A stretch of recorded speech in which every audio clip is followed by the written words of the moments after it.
Welcome everybody to the Netherkast, and if you're not familiar with what the Netherkast is, it is a Mortal Kombat podcast, so we've been doing it for over 8 years now, and I am Cyborg, and I'm joined as always by Temp, Razor, and Shad. The four amigos. So we're going to be talking some Q&A today, some questions that were asked in our Discord, so if you didn't know we have a Discord, make sure you look in the description, because the link is right there, and we'd love to have you come chat with us on the daily about all things, including Mortal Kombat. First question. Tame Lizard, who do you guys feel of the new characters introduced in MK4 through Armageddon would make or have the biggest impact once reintroduced to modern-day fans? Instant fan favorite, as it were. I've always thought of Kai, considering the possibilities with capoeira stances and capoeira itself, being naturally flashy but curious on everyone's, this character can definitely win over fans in this new age. They just need a chance. Choices. Do we just want to do we just want to count down to 3 and then all say Kai at the same time? I mean, Kai's Well, up there. If they really put in the effort and they really spent the time to mocap the way that Namco does on Eddie Gordo, and they really realized it, yes, absolutely, Kai would really be something unique, something that we haven't seen before in the Mortal Kombat engine, and stand out. Other than that, going by MK11 standards, though, that would never happen. Yeah. So, who's another character? I think there's a good 5 or 6 that I would probably name. I'm just trying to think of who I would say is the most. Who would make the biggest impact? Who would I think depending how you define the word impact, I just want Onaga, man, because he's a boss character. So the impact would be across the entire game. Story, ladder structure, it would matter. Whereas all the other characters are just characters. I don't know.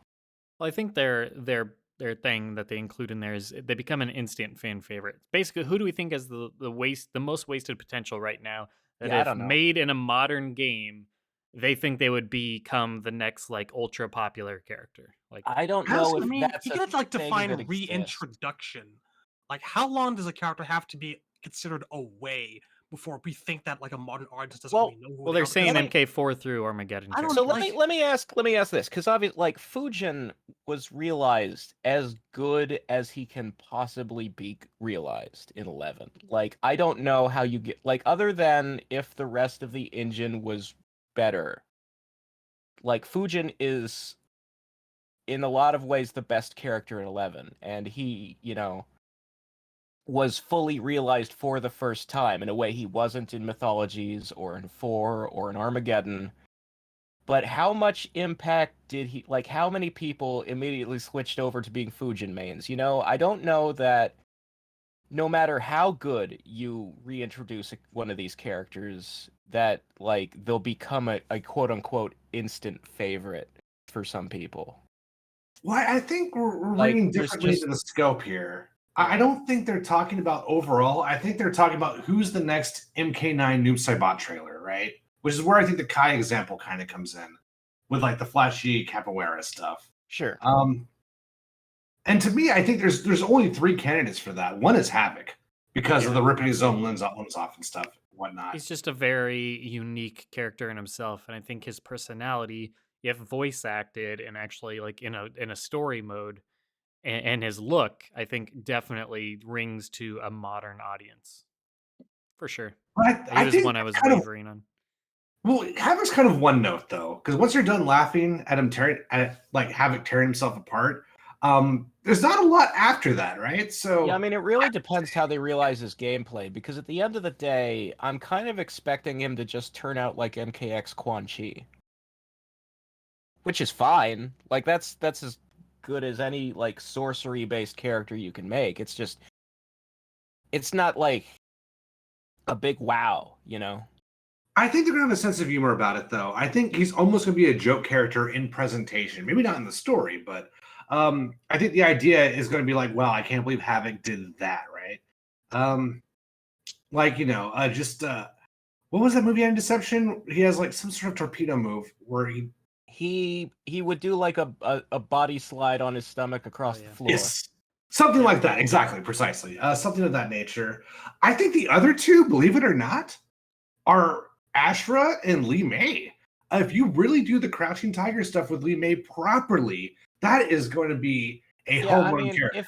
If she really has like the Shaw Brothers floatiness, that would be The wire interesting to flights, see. Yeah. And the I don't Lotus know. I don't know Connection. what you could do with Ashra because her deception moves are so fucking generic. Well, I would say particle effects. Like, you just put particle effects everywhere, and Ashra could be instantly flashy. Very easily fun to watch. If she does really cool shit with light. And, like, just sort of... Yeah. Well, I mean, it's light, but also light. Just a lot of light. Like, you could really make that cool very easily. I was going to also say, of your characters... Go ahead, Shad, before I introduce another one. I'm just gonna like toss out, like, not based on like past gameplay or anything, but just in terms of visual aesthetics and what I think would appeal to modern audiences that maybe only know these characters like archivally. I think that Serena Yeah, that's what I was is going a to say. huge Absolutely. no-brainer. Yeah. Because the internet, it loves its big titty goth girlfriends. She just, she has a style that it's almost like kind of like the Overwatch characters. Like, I think her just design would be really popular amongst just modern audiences. It depends, because like a lot of people, like all the fan art you see now is her MKX design, and it's not even right. Like, she's missing a bunch of tattoos. I mean, are you expecting them to bring her back looking like she did in Mythologies, dude? Not exactly, but I do expect, like, look, this is maybe this is a nitpick, but I feel like when a character has tattoos, you should treat it like tattoos in real life. They don't change. You have to go to the doctor and have them pay to remove it to change a tattoo. It's a lot of work.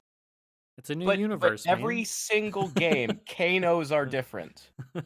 Like, NRS has no concept of, like, that the character should look the same as they did in a previous game.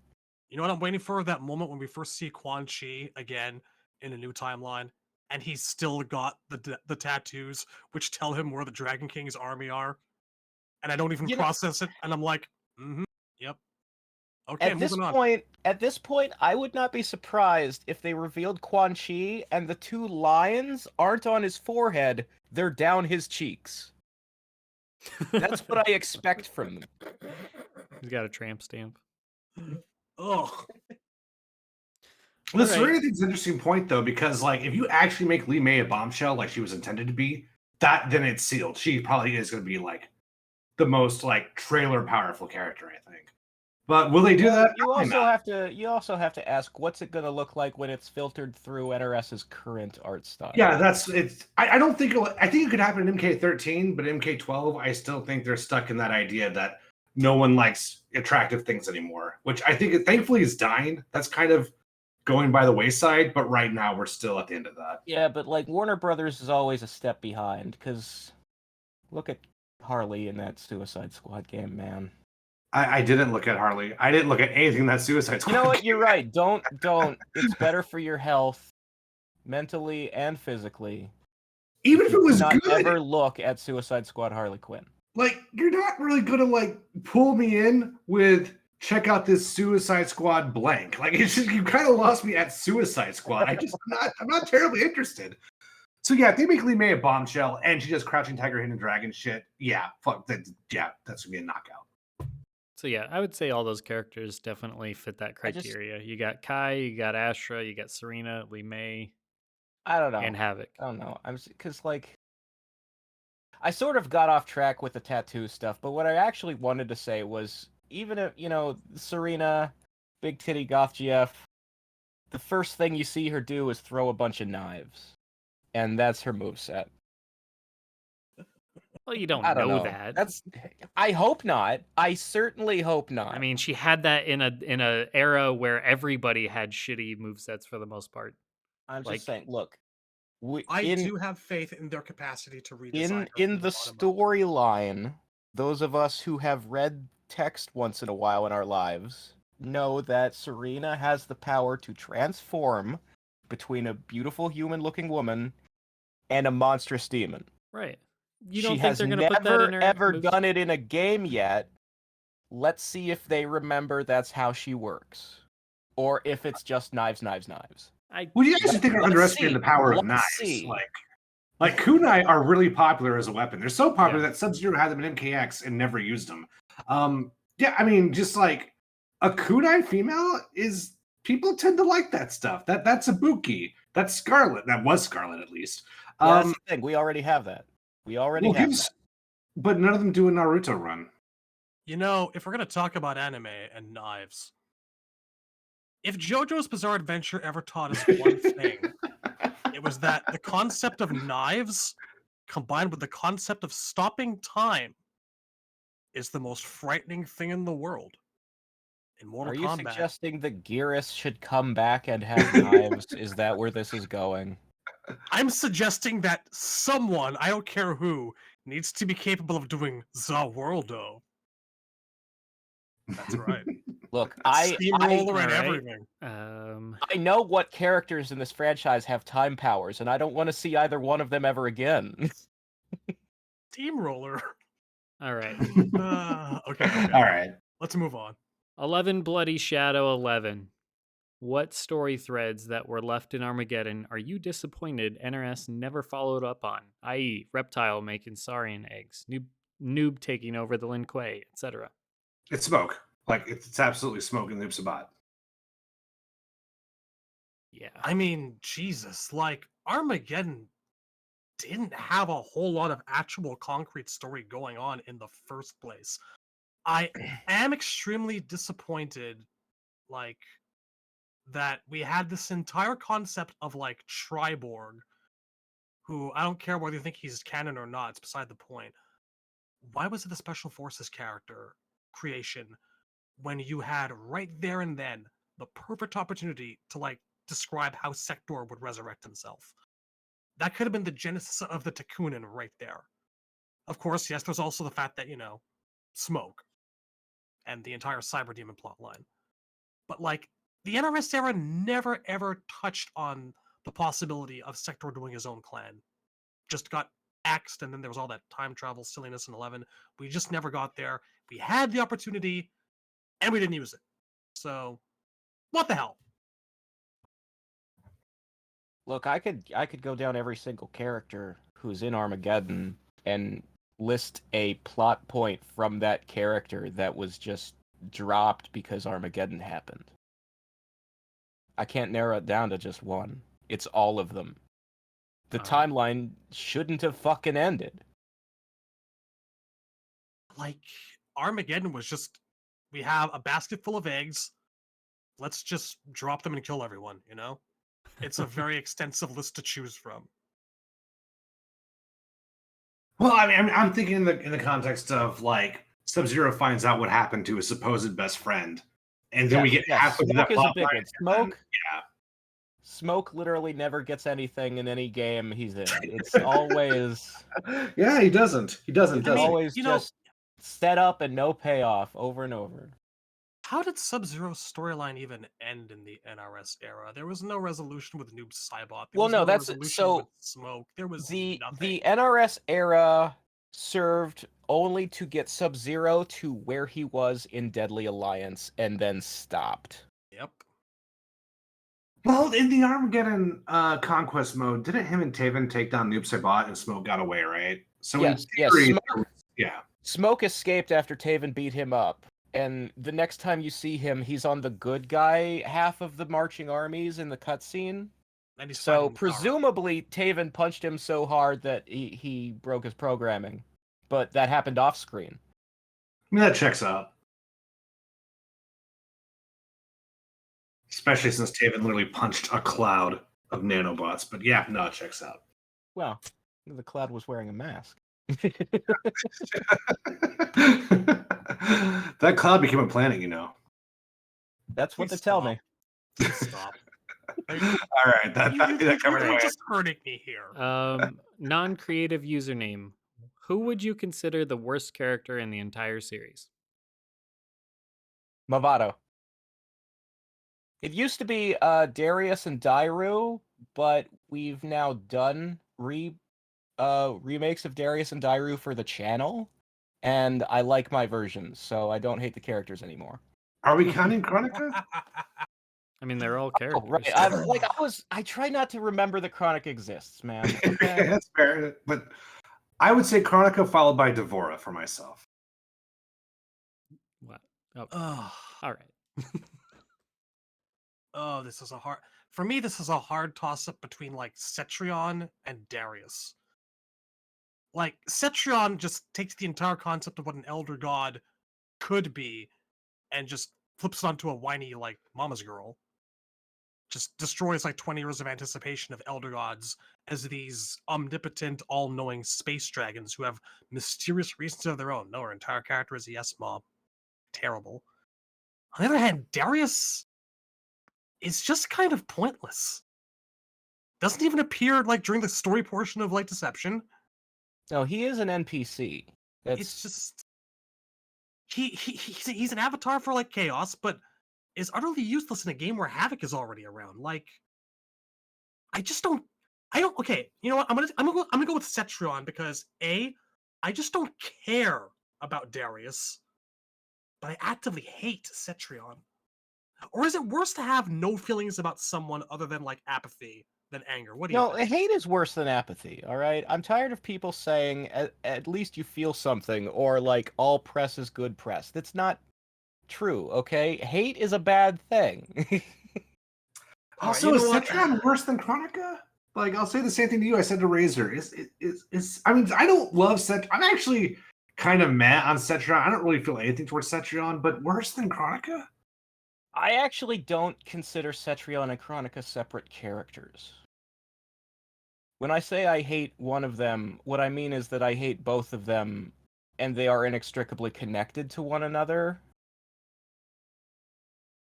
So, like, they might as well be the same person. You take that angle, and then you take what I'm talking about in terms of like how disappointing it was to finally have an elder god personified, and then make her like not only not much of her own character, but basically a living accessory to one of the crappiest villains we've ever had in Chronica. Yeah, I think Cetron's honestly like the worst character ever, probably. What slightly elevates Cetrion for me is at least I think the design is decent. That Chronica has nothing. Chronica is just offensive from one hand to the other, just awful. I kind of So also I would maybe agree that the design is decent if she was like just a nature goddess from one realm and not an elder god. But because That's she's the an thing, elder I was god about to and say she's this. not like a solid blue transparent figure, I fucking hate it. Like I hate it more than I've ever hated any design in the entire franchise. But she doesn't look like a giant baby. I was about to go there. Like, they don't need to be elder gods of things. Like, suddenly Shinnok is an elder god of death. Cetron is the elder god of life. I don't want to see the elder god of, like, Apple computers or asses or fucking pick a category. They're The elder god of Crystal omnipotent, Pepsi. You know, Cetron just destroyed the mystery of what elder gods were. We already had Shinnok to show us what someone of that ilk was like if given like mortal. Yeah, if his qualities, powers were you know? taken from him and he became a lower being and wasn't a transparent blue hologram anymore. Like, elder gods should only ever be either dragons made of like black and green smoke or transparent blue hologram people. They should never look like a solid person with multiple colors. Ever. I mean, I don't disagree with anything. She wouldn't even be in my bottom five. I don't really like Cetrion, but like I can think of 5 characters I hate more. But Chronica's number 1 for me. I really hate Chronica. I will say one nice thing about Cetrion in terms of like the color schemes we're just talking about. Some of those alternate palettes. Wow, look at me, still going 16-bit arcade era after all these years. Some of those alternate skins that were glowy and like bluish green did bring some of that kind of elder god imagery magic back, and there's clothed one her in or all of two those. that are almost glowing and blue enough for me. I appreciated the inclusion of those as a gesture, I guess. I feel bad being as angry about it as I am, but my god, I was See, this just is why I just tried not to think of the 11 characters. Like, who's your worst favorite character? Fucking Movado. Just forget the NRS characters happened, and stick to the ones that I remember not liking, and not the ones that I fucking. So All here's But right. what- even I don't Traumatized hate by it. Movado. I don't really feel anything about Movado, to be honest with you. yeah. Well, that's Forgive his us worst. there. That's as bad as it got in the 3D era. That was Didn't you say hate Things is were worse so than nice. feeling nothing though? yes, things were so nice before 11 that the worst you could say about a bad character was they're just meh. Well, I mean, there Now were they're some that I just actually thought were bad. pretty boring. But I think I'm gonna go with Kano. god damn, that's I mean, I know we dislike the guy, but there's so much worse out there, man. Okay, so I'm slightly kidding, obviously, because Kano. I couldn't tell, really. Yeah, I'm You good had at the that. Kano avatar for a while on MKO too. Yeah, so I mean, reality here. I mean, I used to really like Kano, so I always thought Trevor Goddard or whatever is how you pronounce his Yeah. name. In the original movie was awesome. So I mean, Kano was super cool. I enjoyed him in Deadly Alliance. I think that was my favorite version of Kano. So I was really like, and I loved his alternate attire, which was like the classic outfit for him. So yeah, I mean, don't get me wrong. I was only kidding with Kano, but the reason why I did say Kano, just out of pure comedy, does have a slight hint of truth to it, and that's only because Dairu and Darius aren't taking up character slots every game.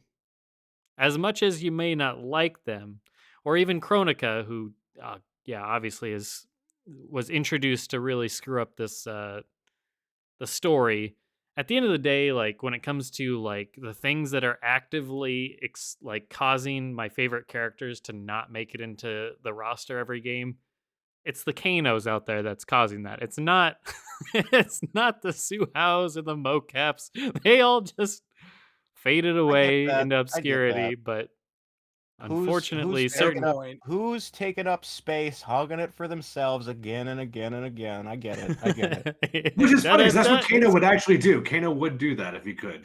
But That's yeah, what he- obviously that's not the worst character in Mortal Kombat. So I say that very tongue in cheek. It's just more of from an angle of who is actively like continually like the what the fuck they're in this roster as well. Again, like it's Kano. It's always Kano, and I don't know why. Because the character could absolutely feel more like Baraka in the sense that absence makes the heart grow fonder. If they leave for a little bit, we'll appreciate that more. Just sit out one game, and then when they brought him back, I'm sure he would be super great. I mean, even in MK11, I'm not like bagging on the character. In MK11, he was done tremendously. He had a lot of great lines, and in the There are 2 Kanos in MK11. I'm talking about the current I'm one. just saying, but like, yeah. he took up in story mode. He took up double the screen time of other characters.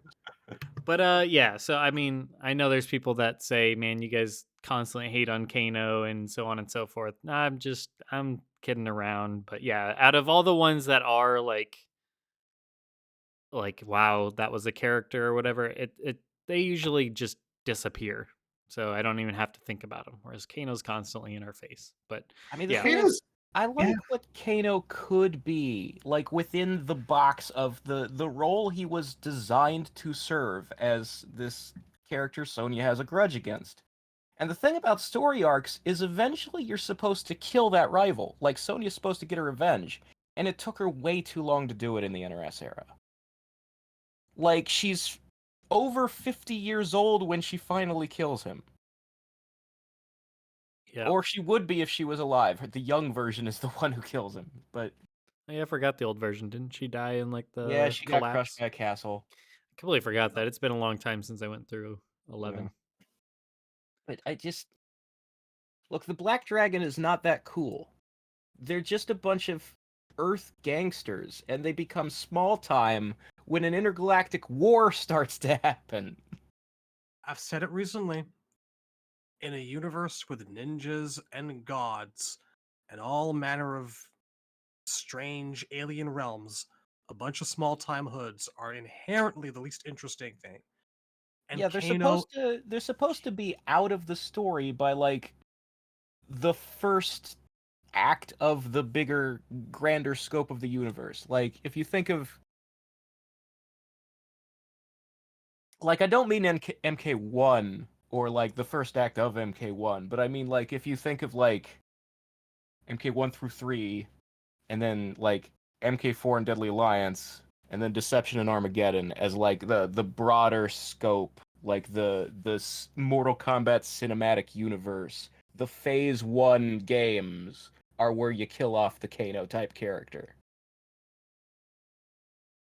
All that said, though, he's not in my bottom 5. There's actually 5 characters I definitively dislike more than Kano. Yeah, no, there's a Yeah, bunch of I'm 3D just- era I was guys just I'd kidding. put at the I bottom was- before I Kano. was just No, kidding. but I mean, your point's taken. I'm really glad you brought that thing with the roster because people always say no one stole anyone's slot. And what I say to those people is they don't know math.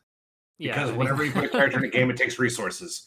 And when those resources are gone, you can't use those Yeah, resources. it's simple logic. It's common sense. What are they even trying to say? Yeah, Yeah, I like, don't get it. But that was a common narrative for a while. A lot of people stuck to that. it's like, A lot do of we do idiots stuck to Fujin or it. do we do Kano? Do we do Kai or do we do Kano? Do we do Ashra or Kano? Do we do It's- Cyrax yeah, or like- It's like, yeah, come on. Yeah, look, I at the end of the love- day, I there's a just- finite number of employees at the studio, and therefore there's a finite number of characters they can make.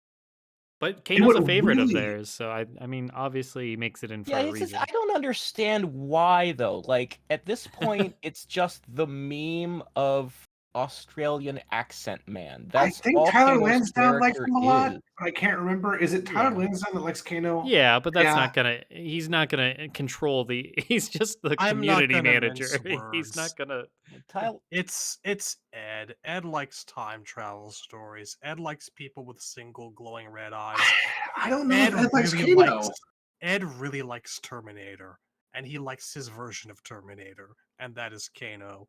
And he wants other people to like Kano, even though people don't like Kano. When they took Kano away, he brought Kano back in MK3. We're gonna get Kano forever. even in games Kano's not in, Ed put Kano in them and called him something else, like Jarek or Kira. And then If I- MK2, he's still there. He's If in I the used background. Twitter, I'd talking. ask him and be like, Ed Boon, do you like Kano? Like for real? Do you actually like Kano? Because I'd like to see anyone make a case for the character. Like, Is that I like, don't hate him. is this like a version of Brick, do you really love the lamp? Of Kano. Of Kano.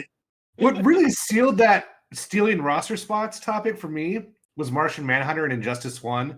That kind of proved definitively that you can steal a roster spot. Because my God, did they pay the price for that? Yeah, I absolutely see the point on just the same reoccurring like mediocre characters. So yeah. All right. Then we got Rain Reptile. The year is 2023. Sometime in late October, early November. You all fire up Mortal Kombat 12 and play some tag mode. Shad is on team with Cyborg. Razor is on a team with Temp. Who are your fighters? Who wins the first to 10? And in how many fights? So what's the final result? It's So we're suing me, assuming buddy. Lee May is in the game and not stupid. I would pick Lee May. Razor, who you picking? I guess Liu Kang. Okay, Shad? Historically, the past few games, Liu Kang has been my guy. And he's usually really stupid good. Oh, but yeah. Because Chad, I'm who you still got? because I'm still stupid enough to believe in a just and caring universe that ultimately has a meaning. I'm assuming Smoke's in this game. He's my character. Yeah, I'm gonna go. If Ashra's in the game, I'm going Ashra. If not, and I get Cyrax or Kenshi, it's gonna be one of them. I love Kenshi, second favorite character. Cyrax, first favorite character, and Ashra's I mean, my look, if- Frost of this game. So it's like if Ashra makes it in, she's taking precedent just because she's the one that I've been waiting for the longest. If Serena's in She's the gotta be game, cool, though. I will try to main her day one. But historically, it doesn't work out the way I want it to, where the characters I want to play are the ones I'm good at. It just, Liu Kang is the one I'm always good at. You know, I Yeah. will say this. As much as I do love Smoke in 9, I was always way better with Sector. Yeah, I mean that plays into it too. I mean, we're obviously, but yeah, I guess they don't say it's on launch night or anything, but yeah. I mean, that does happen. That was my MKX katana. So, it As for the happens sometimes. numbers, I feel like it depends on the game's meta. If the game favors offense, I tend to do better. If the game favors zoning and defense, I tend to perform worse. So I think that's really going to be the determining factor. And also, it depends on Razor as well. So what I would do is I'd Yeah, put that's Razor in that's training also mode. that's the same way I am. If the more YOLO rushdown that works in a game, the better I am at that game. Well, what I would do is I would No, put no, you no. in Hold on a training mode second. and See be this? You're like, making hey, no. You're making it all about you. okay, You're highly well, disrespecting Shad and I, who I think are just gonna basically destroy you guys. well, hold You on. know, I don't have as much experience playing against Shad as I do the other two of you because we had it on different consoles when 9 and X were a thing. So I can't say for sure, but my experience has been that Temp is way better than the rest of us. Whoa, So I whoa, whoa! think See, well then you are just highly mistaken, sir. Temp, how good are me and Cyborg? I think you're the only person who's fought all of us. I mean, Cyborg's pretty good. I think with prep time, you could also be pretty good too. I commentated your tournament matches. Cyborg's really good at zoning and keep away, and that's one of my weaknesses. So I don't really feel good throwing numbers out there. That's why I say I would bring Razor into training mode and make him try like a bread and butter combo for like 20 minutes. And if it doesn't work out, fine. But if I see even a little bit of potential, pack your shit, Razor. We're going to the batting cages. And then after that, we'd have like a montage and see how that goes. But yeah, I can never really truly bet against Cyborg because he knows my weaknesses. The I mean, I've He taken knows my many a strengths. games off of unstated Temp. statements in the there. day. I feel like Cyborg and I were very even in 9 until Kenshi came out. Well, that was 9 before I knew what the fuck I was doing. Before you were playing Kenshi and he's fucking broken. But I mean, even in MKX, like I leveled up, and then with MKX, and then Injustice 2, and then not so much MK11 because we never really got it. I Well, mean- there was some Frost action there in the tournament. I feel like Temp, depending some on which sets. characters we were pretty even in X2. Temp, I think I heard the unsaid statement that you think I'm not good. Is that I it? didn't say no. I said the opposite. I said I commentate your matches. And I think But- with prep time, I but think I'm you pretty need sure- to like know what your damage is. Like you need to know like what your B&B is. I'm I'm just pretty saying, sure I think when, I remember wrecking you with Melina a few times. Yeah, your Molina was pretty good, Chad. See, this is the thing, man. I'm telling, we got it. I think that is like, that's like a 5, I'm just or wait, saying, no, I it's a feel like it's a first to I 10. feel like I think was it's like pretty even with Cyborg, and then I would play Temp and go like 0 and 15. well, the thing about me is I don't want to blow anybody out of the water. Oh, Yeah. you're holding back. Are you admitting to being nice. sandbagging like already like 8 months in advance? That smells like bullshit to me. I'm not admitting to sandbagging 8 months in advance. Now, I years feel ago, like I'm hearing some Johns right now. I don't know about this.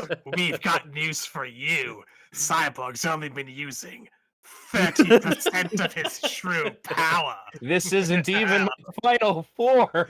Look, man, I think we're just gonna have to find out in MK12 whether it's tag or not. We'll have to run some matches. That was fun. Like, I've never fought Razor. I've never seen Razor fight at all. Like, I don't think I've seen any matches with him, period. I am afraid of Temp because he learns the way someone plays very quickly. It is true that I wrecked him a few times, but then he learned my shit and started destroying me. You should have seen me when before Tanya got patched in X, because it was like fighting Pikachu's quick attack. In Thanks, Smash. Tanya. Probably the strongest MK or Mortal Kombat character that I can think of. People say MK1 Sonya. I don't know anything about MK1 at all, but I think in my experience, like pre-patch Tanya is the most devastating thing in any of the games. And I played Pyromancer too, which wasn't even the good variation.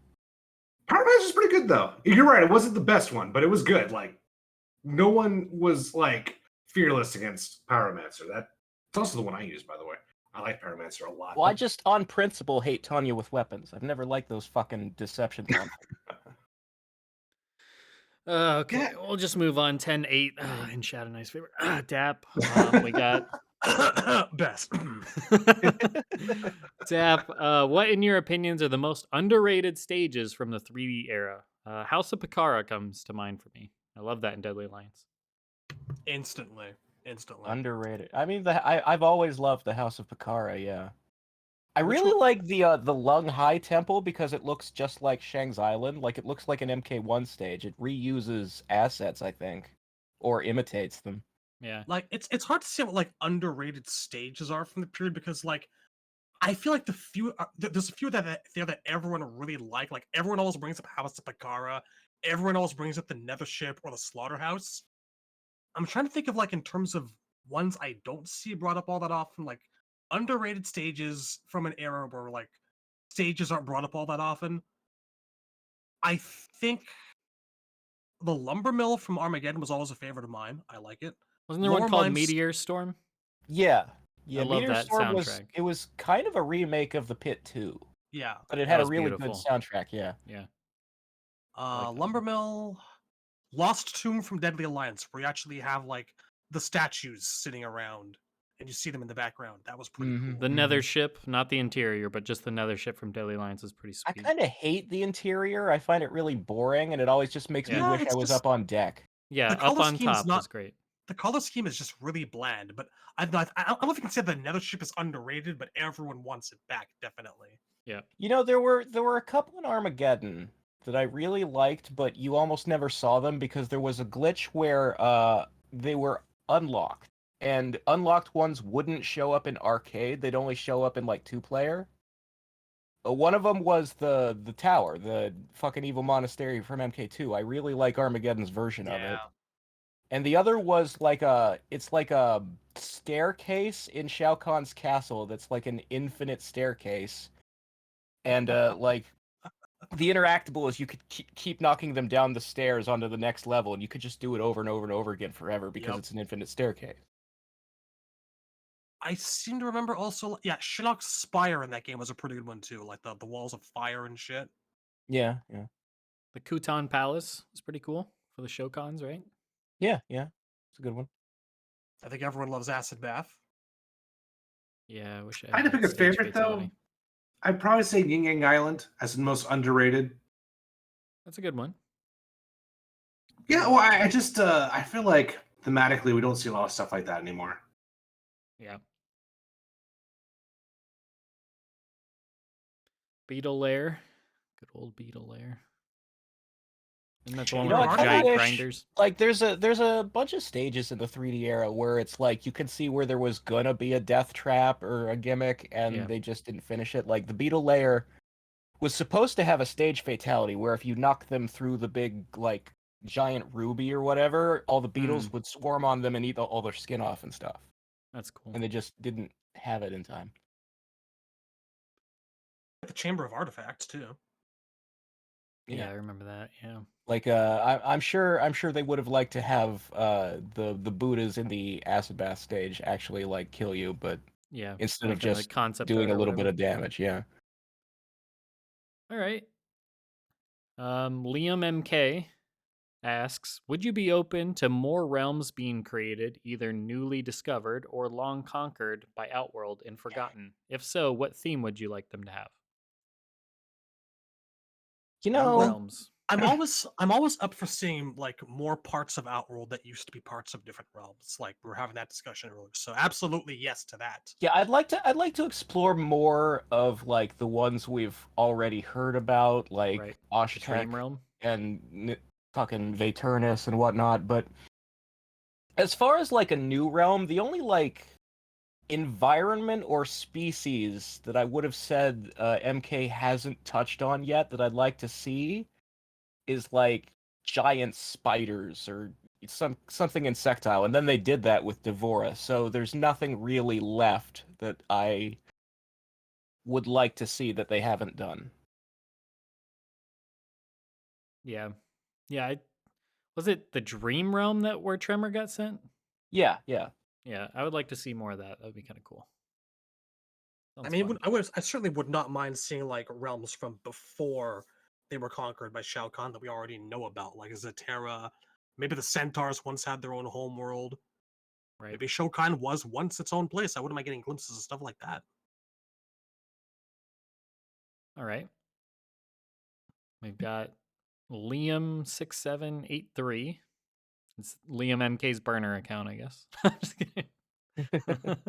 How would you guys feel about a toned down version of MK with less blood or fatalities to cater to the Japanese market? We haven't had an official MK release here in Japan since MK2 on the PS1. Seems like NRS are missing out on a huge slice of the fighting game market and competitive scene. Capcom has done this with the recent RE2 and 3 remakes.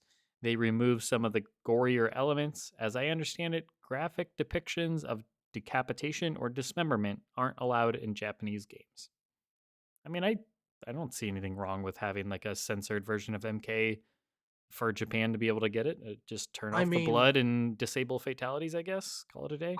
I think the question is there actually that much of an interest? Yeah. Because Yeah, I as don't far think as I can Japan tell, like, really wants MK that bad.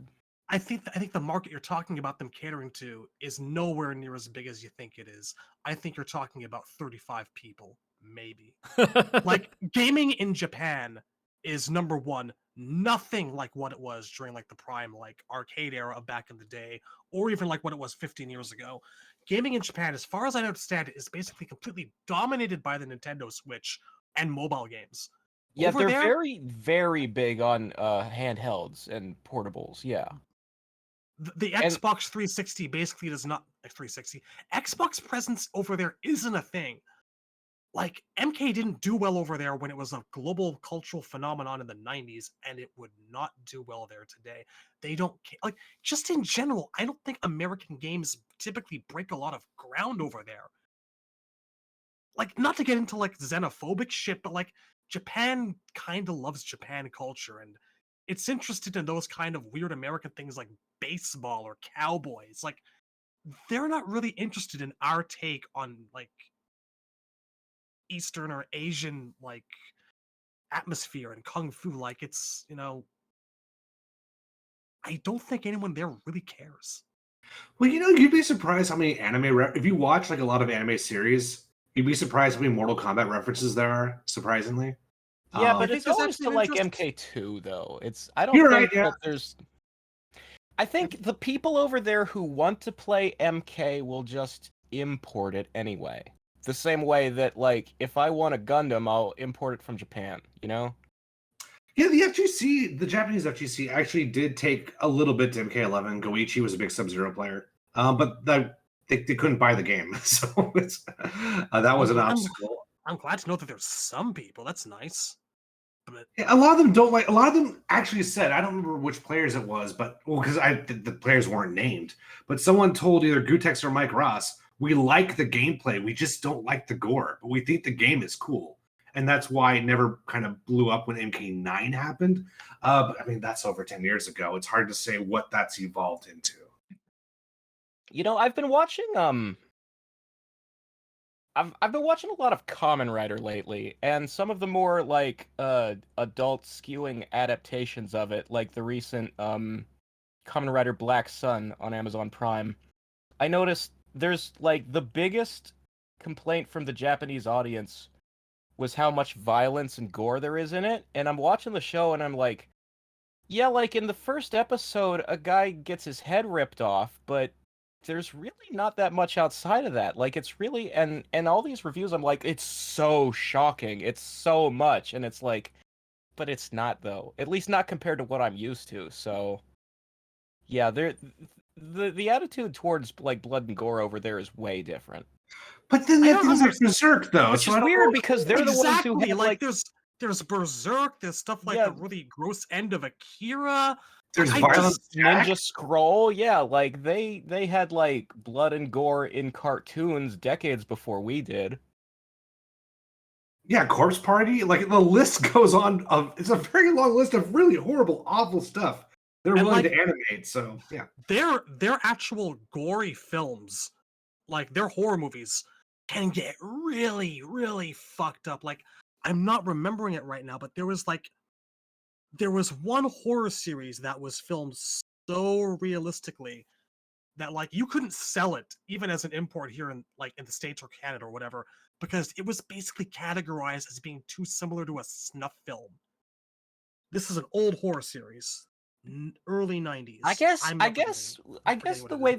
they consume media over there is they draw much stricter lines between like what they're in the mood for. Like if I want to see a horror movie, I'll see a horror movie, and if I want to play a video game, then it should be like this or something like that. I don't know. It seems very strange to me, but again, we're talking about a culture that I'm not from, so of course I don't understand it. Well, it's also a culture of pretense too. Like they have in the Japanese language, there's a word for who you are in public and a word for who you actually are, right?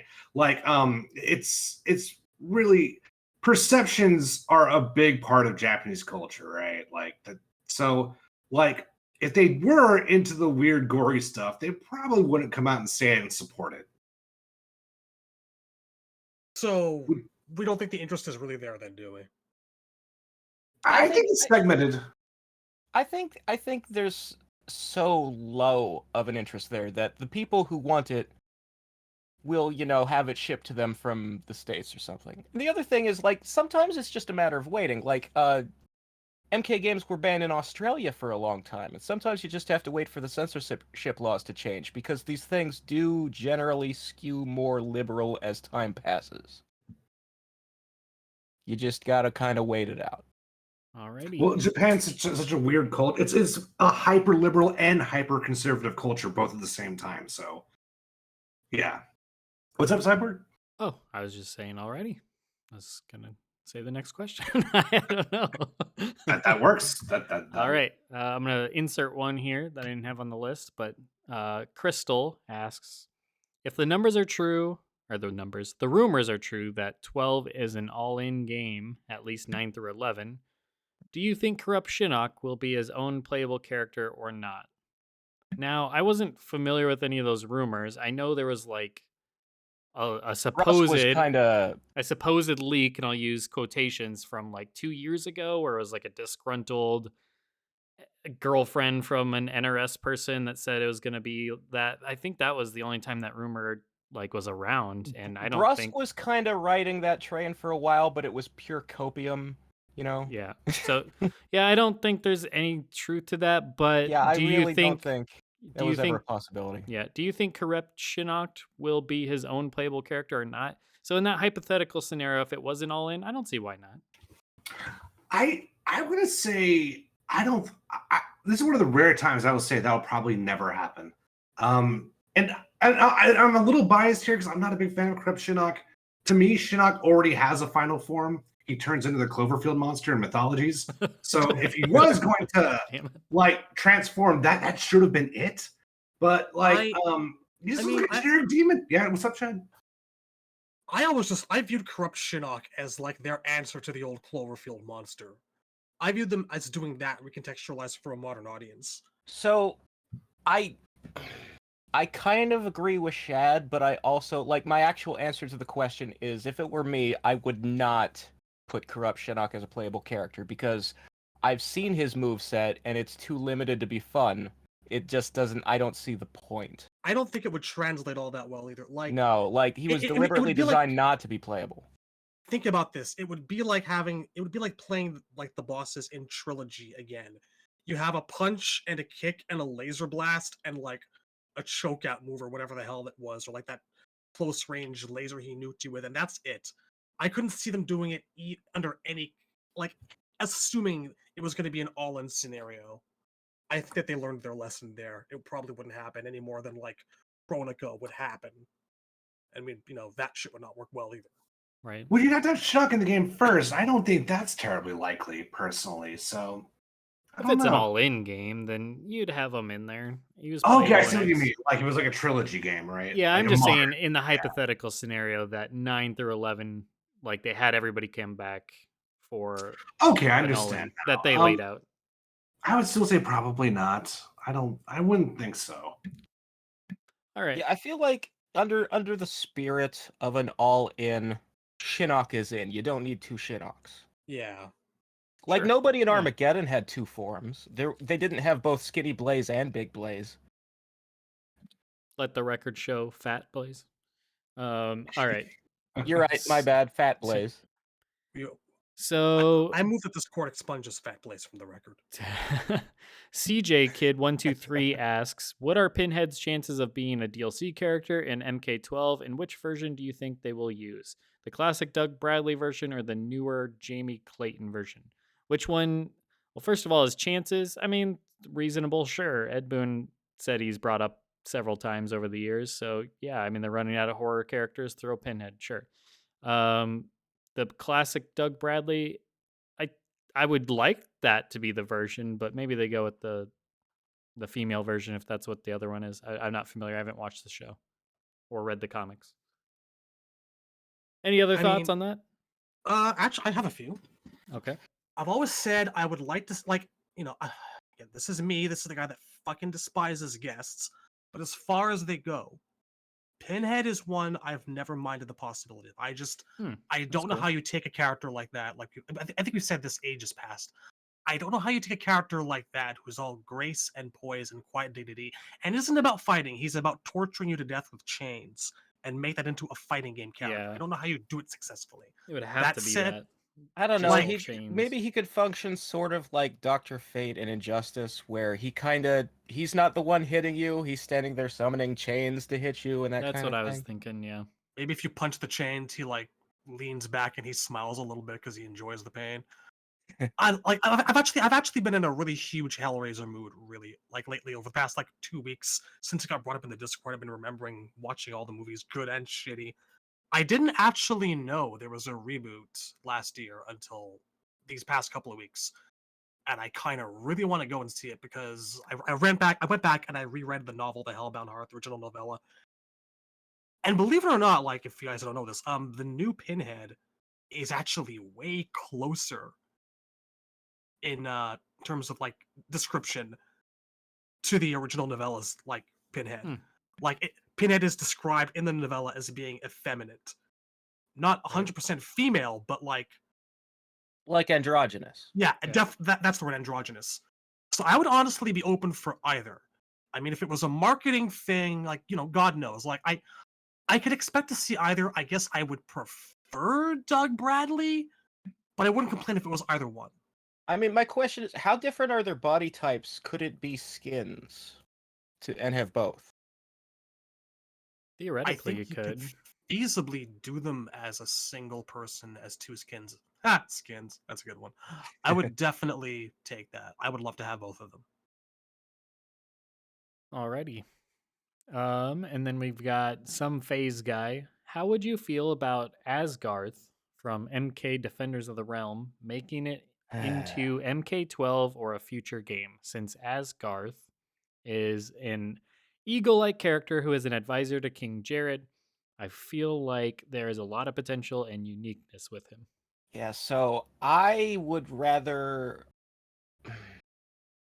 anthropomorphic animal men not necessarily be a thing. I don't know that it fits the Mortal Kombat aesthetic.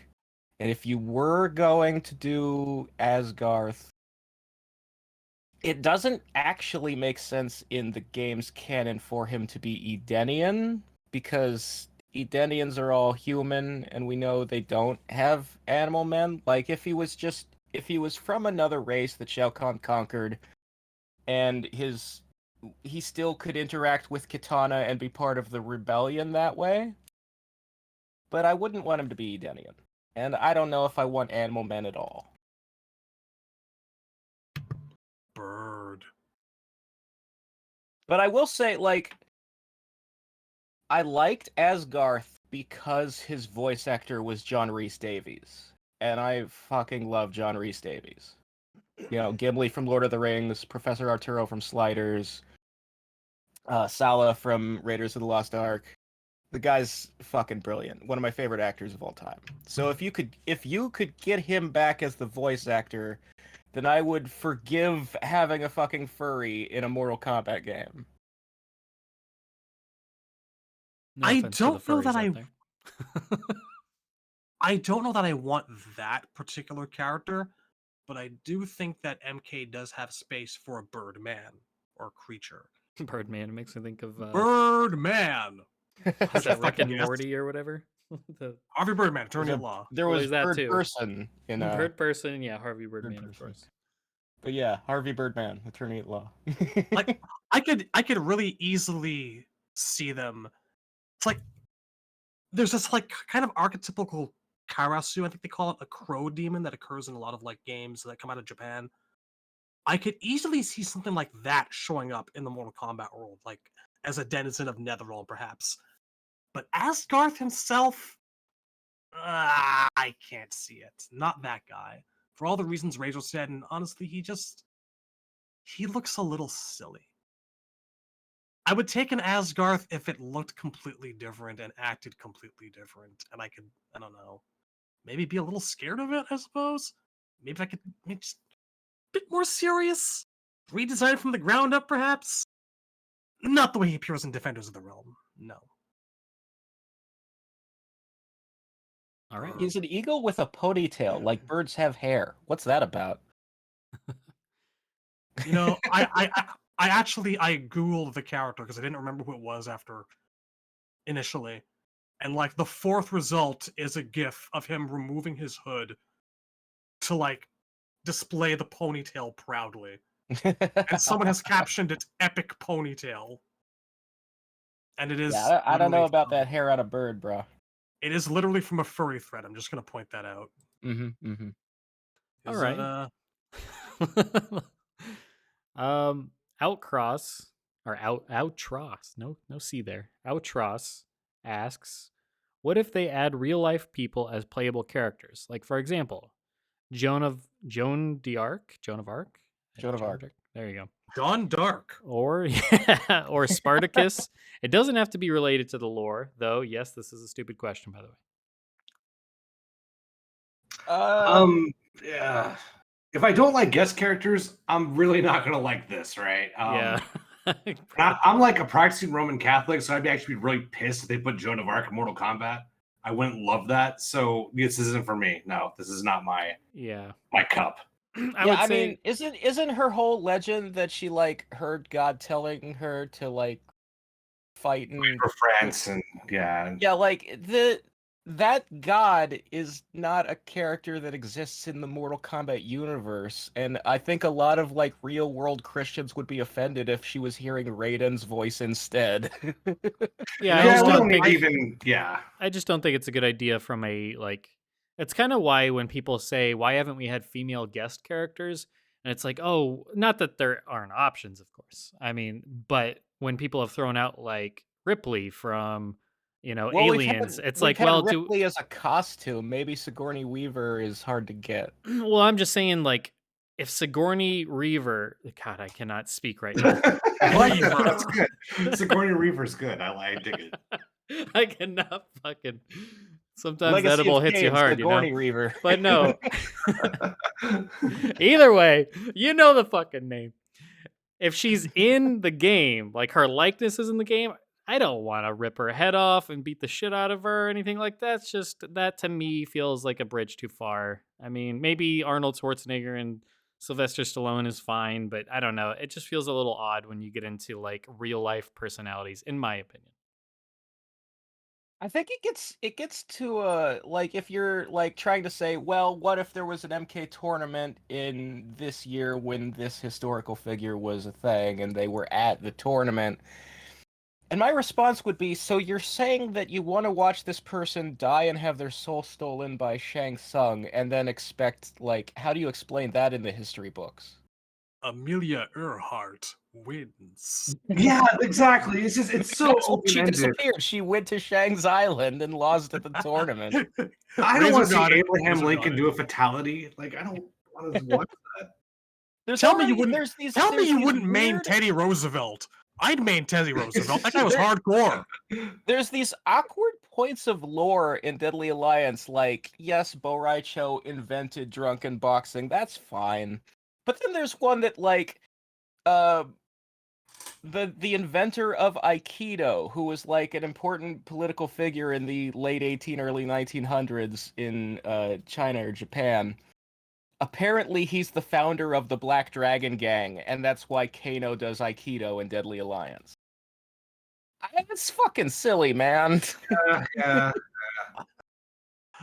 I mean, okay, full disclosure. I don't feel this way anymore. But way back when, like during the MK5.org days, I was like, you know what? You know, we've had all these allusions to like Japanese gods, we've had allusions to the Greek pantheon of mystical figures. Where's Jesus? I want Jesus in Mortal Kombat. That's where my mind was at once upon a time. Well, it's supposed to be Raiden, right? Like Raiden is supposed to be the Christ figure in the MK story. Well, specifically, Raiden is all the thunder gods.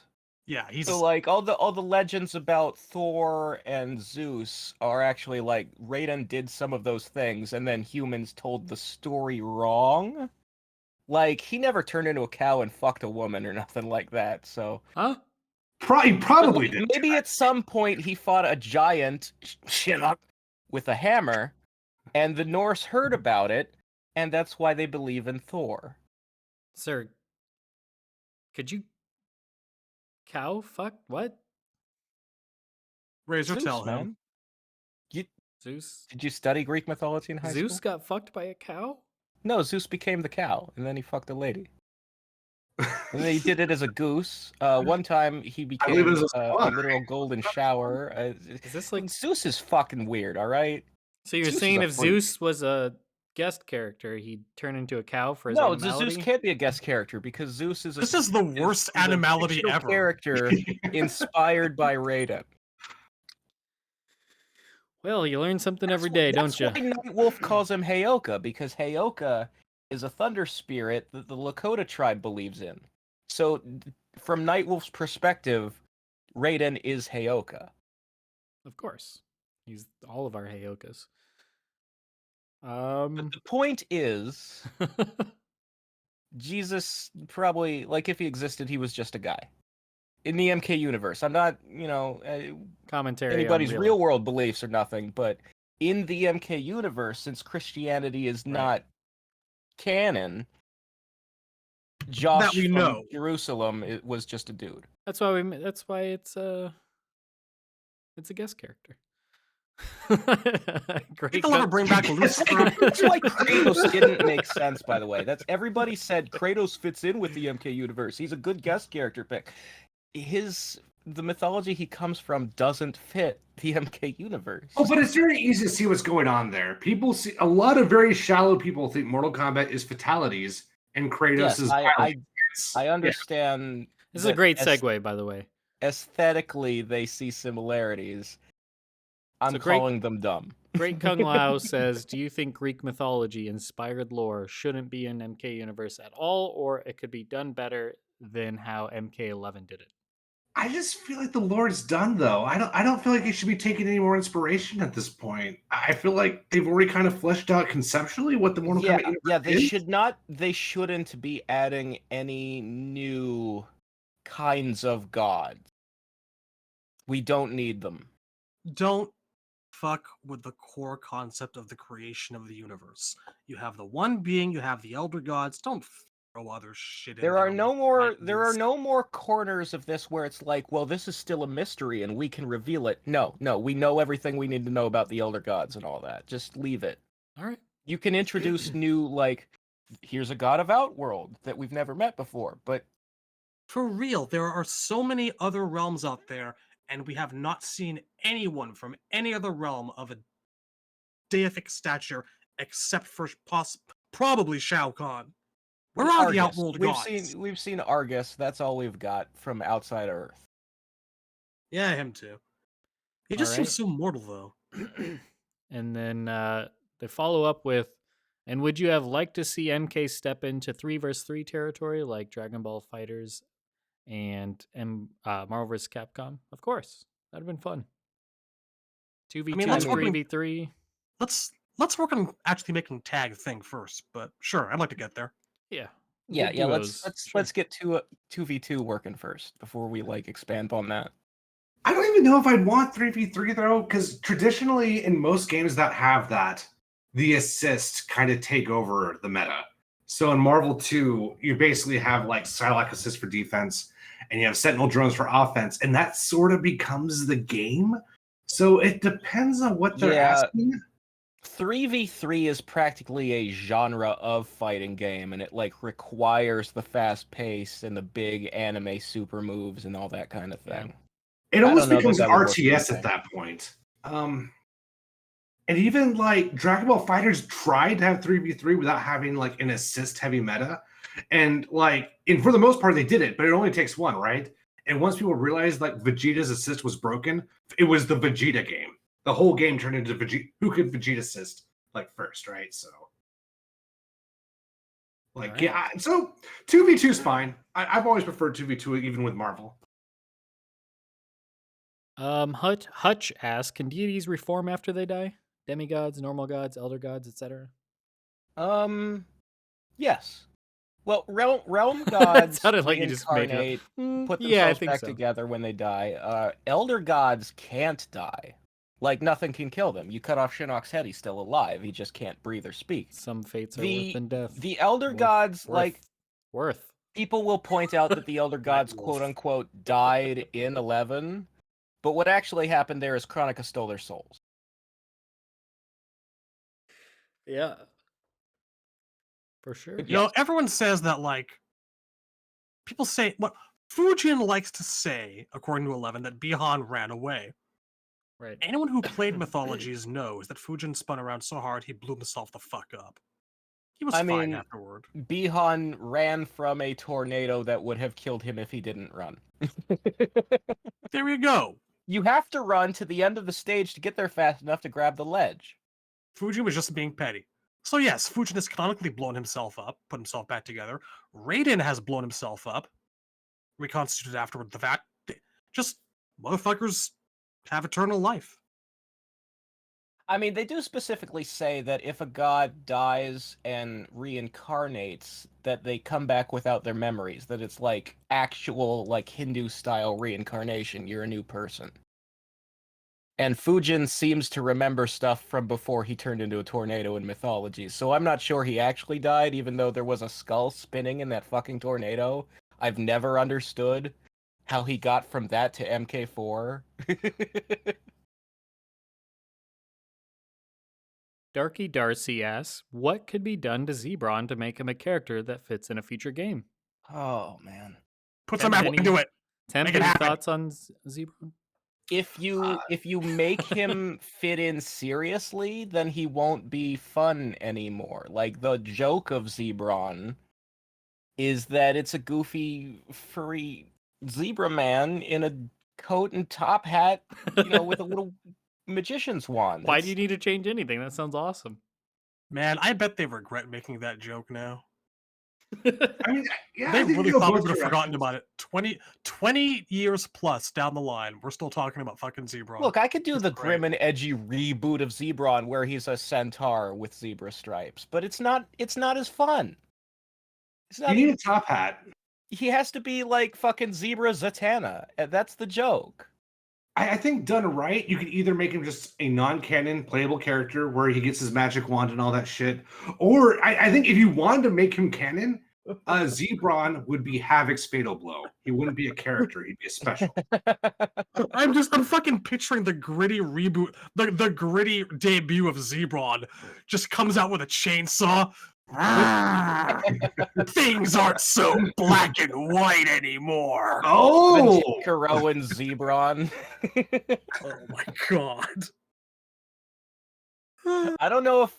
I'm sure there is an audience for that, but I don't know if I want there to be. All right. Last couple here, and then we've got Rocket Billy. If guest characters have become an inevitability in MK going forward, what are your thoughts on the direction MK11 took and starting to deviate from strictly horror movie characters and starting to move towards action movie characters? While on that subject, what are your thoughts on Eric Draven, aka the Crow's chances at being a guest character in a future game? I think we did the action movie characters in 11 because they're a thing Ed really likes and had been wanting to do. And I don't know what category of thing Ed would do as a theme yet that they haven't done yet. So I There's think we're gaming going to stop. characters. I Yeah. think we're going to stop seeing all the guests fit a singular theme and Yeah. start seeing more randomness. Yeah, I mean, they could do gaming characters, but I mean, even still, like his tweet, his teases on Twitter make it sound like. I mean, he flat out said that we're gonna see more horror guests, whether it's this game or the next one or whatever. So I would imagine more of them happen. I wouldn't be surprised to get some video games, movies, comics, whatever. Like they're gonna Yeah, touch it all. I So think yeah, I I think we're doubt they going to do see just one an theme. assortment. Yeah. Yeah. Yeah, I mean, we didn't even get one matching theme in 11, but yeah, that could have been just because of the And the as mess far up. as the Crow goes, that's a valid pick. I would like to see that. I do question because likeness rights for Brandon Lee, who unfortunately passed away on the set of that movie, Yeah, so that probably won't happen. are a question. Although I don't know if you need a specific likeness since the character wears face paint anyway. I also don't know whether they would sign the people that own that. I don't know if it's his like family that owns that, but I remember gosh, it's Wes something. Whoever is like the lead guy at Gun Media who made the Friday the 13th game. Well, he went on like he kept updating on Twitter like every few weeks or months or whatever. He was Oh trying to yeah, get they the were. rights for the Crow. Like he wanted to make a Crow game based on the Right, Crow, right. and it ended up falling through because he was very transparent about how those deals were being talked about and stuff, and he had a whole pitch and everything, and they were like on board, but they just wanted too much like they wanted too much money for the license. Basically, they could not meet a middle ground.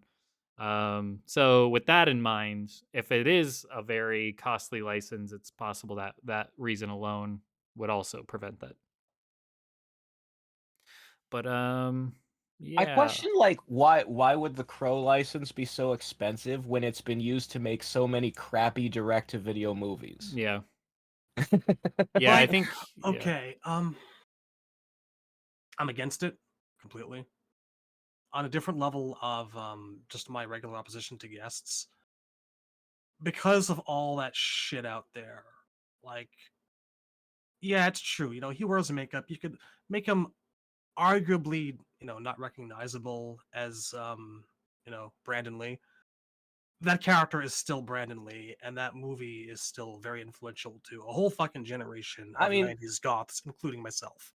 to be fair though, it is an adaptation of a It's it's an graphic novel, and you could it go back is. to the original GN design and it doesn't. You can, but it just, as it is now, like, Brandon Lee is more of the Crow to the mass Yeah, consciousness that is the than most remembered version, and it would be kind of uncomfortable for some people to see fatalities being done on that particular character, I even though just the fact that he can take a bunch of damage and come back from it is part of his superhuman powers and it whatever. is. I think that we need to be in a place where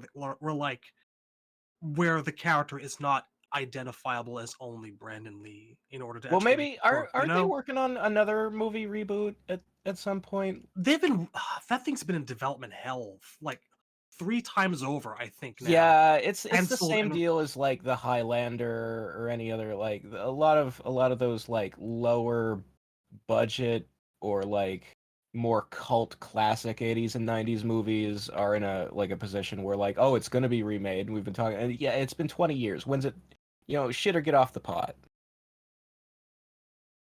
I don't know. So, but I do think if there was a big successful reboot that got people thinking of the character as not inextricably tied to Brandon Lee, then you'd be in a better place to do it. Yeah. But we're not there yet. Yeah. Right. All right. As far as the direction of guests in Mortal Kombat, all I gotta say is, as used to this necessary evil as I have become, 1 or 2 people are guests. 4 or 5 is a party. 6 is an orgy. That's a good point. Please make the orgy stop. Yeah, I'm always gonna say nay on guests. I just you're not really ever gonna sell me on a guest character. My man. The last two, so I miscounted before, but the real last two, Saorla, what kind of fighting styles would you like to see in the future? Martial arts, weapons, powers, etc. Either for new characters or pre-existing ones. I think Capoeira we've been on record Yeah, as yeah. really Kai wanting to with see. capoeira is pretty much It's the only overdue, thing. yo. They do mention You know, example is Hotaru being given Taihujitsu. yeah, I don't think so. I don't think most martial arts, especially like Chinese and Japanese ones, have enough identity visually to be worth calling out by name. Because when they did it in the 3D era, it did not work, and it was not worth it. And Right. half or more of the Mortal Kombat universe are aliens from other planets, more or less, and should not be doing Earth Kung Fu. They should have some alien style, and I don't think that the guys at NRS are creative enough to come up with, like, names and, like, something that would look alien but still look effective. Like, could you Crab invent a style. martial art from scratch from your imagination? Because I couldn't. Crab style, baby. I mean, I Reptile. would not hate to see Reptile like unironically, Crab. if Reptile did some crab stuff, I think that would actually be kind of sick. Now, don't make Reptile Crab the character, but if he had like No. a crab string, that would actually be really tight. Yeah, like smelly crab. Oh gosh, no! Stop! Fucking Stink shit, crab. Cyborg! What the Stink fuck? stink crab. We all know what you're doing right now. Ugh, Smelly crab. callbacks. Oh, but I mean, like, Just you don't even need like all, styles, right? What's up? all I ask is that like double elbow kick combo from Deadly Alliance back. That's all I ask. You don't even have to call it crab crawls on sand. I know Well, it no, is. you Give it do that. have to call it crab. I mean, that's the most important part, Shad. You have to call it that. Okay, so obviously Smelly we crab want to see crawls on Reptile sand. do crab style again, and we want to see capoeira, and like other than that, like the big famous martial arts that people like Jeet Kune Do, or the Ip Man stuff, Wing Chun. We've already seen those already exist on certain And characters. I don't know. drunken fighting style is also a good one. Yeah. The Drunken Fist has an identity. Professional wrestling. We see that Right. with some characters like Jax. I don't know what's left. I'd like to see Cobra do kickboxing correctly. We've been standing Kasarigamas on smoke for a very long time. We could do that. Smoke doesn't need to go back to having something spear-like, but it could be done. I'd like to see someone use it. I've always wanted to Um, see someone in this role use a 3-section staff. I don't know if Carlos could mocap that without smacking himself in the face. Ouch. Good I luck. mean, to me, it's just like it doesn't even have to be a martial arts. Like, I would just like to see Jade really do cool staff stuff. I don't even think it needs to be a style, so to speak. Just if you have a staff character, really make that shine. I feel the same way with the flight characters. You have a flight style Right. with like Natara or with Sindel, and I think MK9 did flight pretty well for Sindel once you put the castles into the picture. But what is that character's theme? And really make that shine. I don't even think it needs to be like a style per se, except for Reptile. He needs to be a crab. Yeah, I want to see like a cyborg have like a buzzsaw and some bombs. Like that would be pretty cool. Maybe a net, like an energy I net. was gonna say, like, So if they could put a character technically, in like that, that'd be cool. Dude, That would what be if he could great. like teleport to the other side of the screen by blowing himself up and putting Oh, himself that would be back together? amazing. Oh, and then like That should a be blind the sick. blind swordsman archetype, and then he like controls it telekinetically. That would be pretty tight. you know what we haven't like Maybe a Chris technically sword on we somebody that have wears all white and seen gold. we have seen in a game a chainsaw. It has been done, Yeah. but we've never seen it on someone who wasn't a guest character. And like if you took a bunch of like say earth weapons that maybe were sold to an outworlder by Kano, and you made those an actual move set on an outworlder, that might be, something we haven't seen before. I know what you're That would, alluding like- to, Mataro with a chainsaw, and I like it. I mean, it's a good point. I mean, technically, crazy redneck with a chainsaw is a style. That is a fighting style. So there's no reason they couldn't bring that back. I'm just saying if they were to like design like a new Tarkatan ever, or like he He could have a rocket launcher.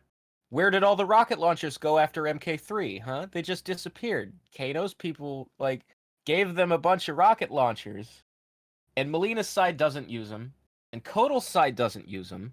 Where are they? That's know. gonna keep me up tonight. What about some kind of rope dart? Weird. What I a don't wild know. idea. I don't know if we've seen somebody I don't know like... if it would have a rope, maybe a chain, but that'd be, That's crazy talk. You're crazy. Yeah, I don't know. What I if don't it know was a what the hell I'm talking guy who about. could Smelly like make reptile. control fire, and so the chain got like red hot? Dude, that's I don't fucking know. Ghost Rider, man! What's wrong with you? Yeah, Razor. I've never seen a crab do that before. I don't think that's going to work. The last question here is LK6600.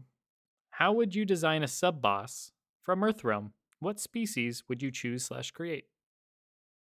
I don't know what other species are coming from Earthrealm, but I guess maybe like an animalistic that's the thing one. of it. Like, I guess this could be like an animal, but then it Did wouldn't he really say it be. had to be Earthrealm? Was that specific? 'Cause Yeah, it was that. Yeah. That's a weird limitation. Like, I don't know if you've been around this planet lately, but we're kind of the only sentient beings on it.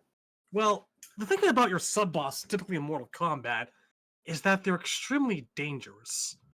Hasn't And Shang on Tsung Earth- technically been a sub boss? I He's from mean, Earthrealm, right? he and Quan Chi kind of share it in Deadly Alliance.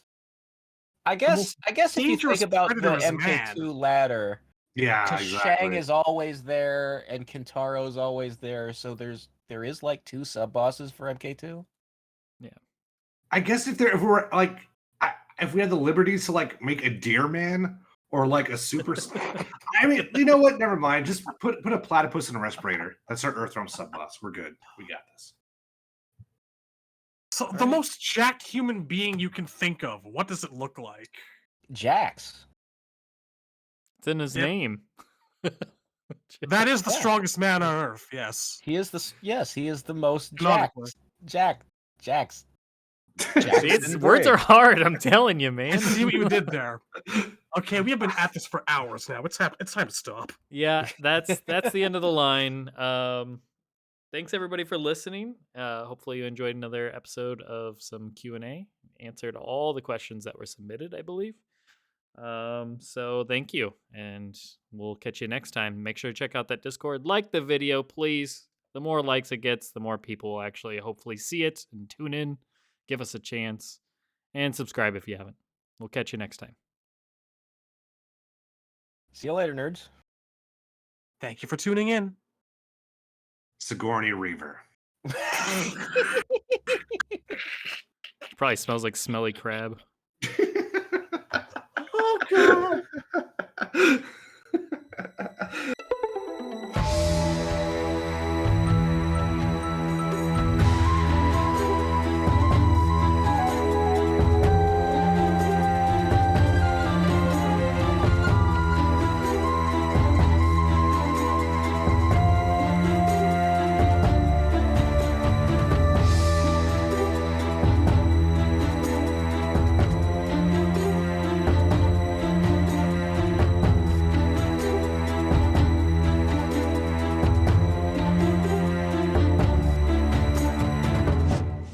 Fatality.